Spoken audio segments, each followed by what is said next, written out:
Welcome to Sumit Academy. In this video, we shall look at the question, what are the threats to internal security and what are the reasons for these? What are the challenges being faced by our government and internal security forces? Despite India's ongoing border skirmishes and standoffs, the reality is that the chances of an all-out conventional war on the Sino-India-Pak stage are less likely compared to the internal security challenges that are clear, present and growing. These may range from low-level civil disorder to large-scale violence or even an armed insurgency. In the wake of India's partition, the major problem facing the country was of dousing the communal fire and rehabilitating the huge population which had moved from across the border.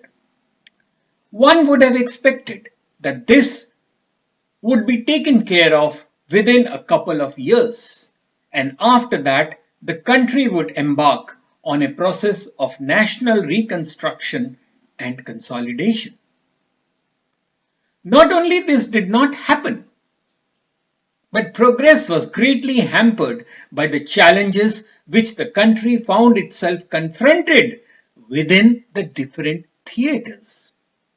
These challenges have varied routes, from across the border hostilities permeating as insurgency in Kashmir, to sections opting for military solutions to their issues, as seen in various secessionist and rebel movements in the Northeast, to direct acts of terrorism driven by global outfits, as was seen in the 26/11 attack at Mumbai and the 2nd January attack on the Pathankot Air Force Station in 2016.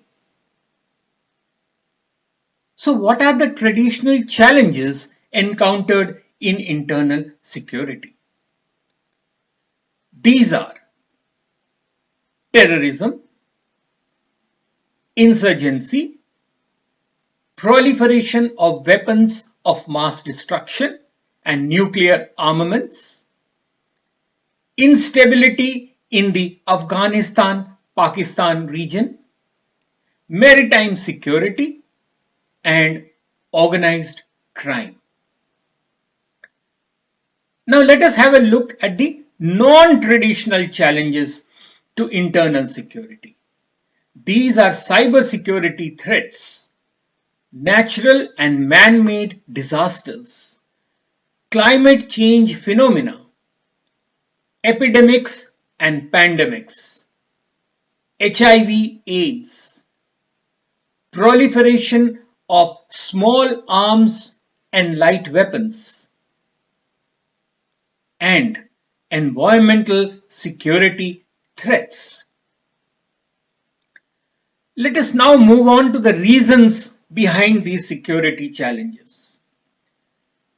There are several historical and non-historical reasons causing these problems, such as hostile neighbours, porous borders, poverty, unemployment, inequality, failure of administration,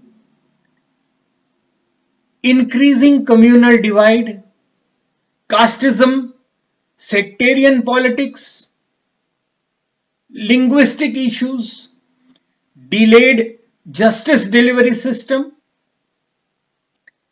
nexus amongst criminals, politicians and bureaucrats, and of course, lethal, dangerous non-state actors.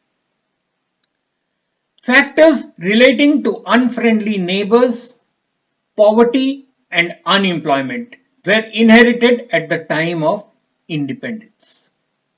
We have not only failed to resolve these issues, but have added more factors which have multiplied our internal security problems. Now, what are these? inequitable growth, widening gap between haves and have-nots, and failure on administrative front, or as it is generally called, governance deficit, can be termed as administrative failures. Of course, we shall have a more detailed look at this aspect in our videos on governance.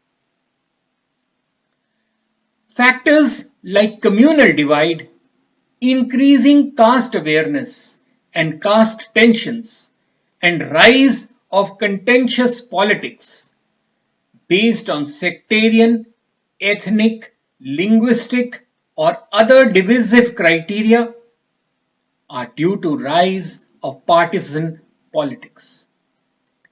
Lack of good governance is a prominent factor leading to internal disturbances, as people take to extremist paths to protest against the policy implementation of the government.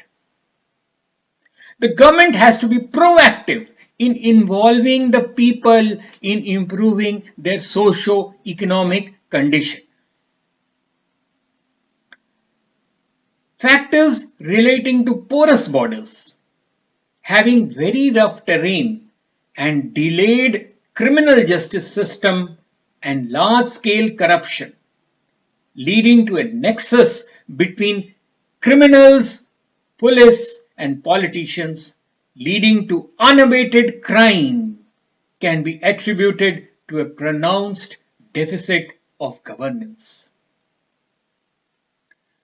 You see, every problem gets highlighted because of these factors, and our hostile neighbours leave no opportunity to exploit our internal conditions for the pursuit of their own agenda. As is evident from the declared policy of Pakistan's ISI to bleed India through 1,000 cuts. Even if stability is maintained internally in India, it can easily be disturbed by elements acting from foreign soil. We must remember that internal security is a Herculean task. In the world of policy making and implementation, there is but little scope for a long-term view on a state's policy, be it internal or foreign, as policymakers are pressed for time to respond to present realities. You must remember that India throws up many policy challenges and opportunities almost every day. It is not easy to govern a country with such diversity and culture. Aspirations vary, and expectations of the common people from the state are extremely high. Well, so much for that. In our next video, we shall talk about the dimensions of internal security. I do hope that the points I have given you are more than enough to build your 250 to 350 word answer. Remember, the UPSC examiners are pretty strict about the word limit. So always read the instructions on number of words before you start writing your answer. Till then, stay cheerful and do remember to like and subscribe to my channel so that you do not miss out on my future videos. In case you have any doubts or you want additional videos, do remember to drop me a line at sumitacademy20@gmail.com or do drop me a comment below this video. Cheers!